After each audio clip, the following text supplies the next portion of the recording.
bisa pulang, dan bisa.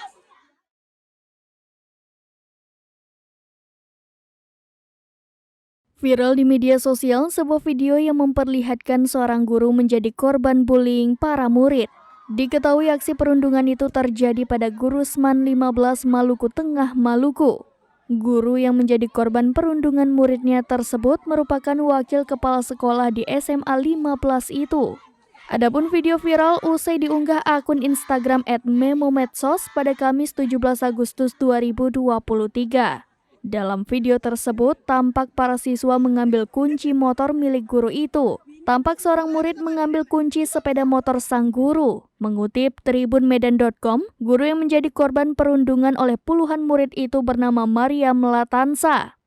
Saat guru mencoba merebut kunci tersebut, ia kemudian mendapatkan sorakan dari sekelompok siswa yang terdiri dari belasan orang. Akhirnya, kunci kendaraan tersebut diberikan seorang siswa setelah guru tersebut mengulangi permintaannya. Dalam narasi unggahan, diketahui peristiwa ini terjadi di area parkiran sekolah pada Senin 14 Agustus 2023 ketika para siswa tengah melakukan unjuk rasa. Tindakan siswa ini merupakan reaksi atas sejumlah kebijakan kontroversial yang diambil oleh sekolah. Beberapa kali kebijakan tersebut mencakup penunjukan ketua OSIS tanpa melibatkan majelis perwakilan kelas, serta larangan untuk menyampaikan pendapat. Selain itu, juga ditegaskan bahwa pengangkatan ketua Gudep Pramuka melanggar aturan, mengingat masa jabatan ketua Gudep yang sebelumnya masih tersisa 1 tahun.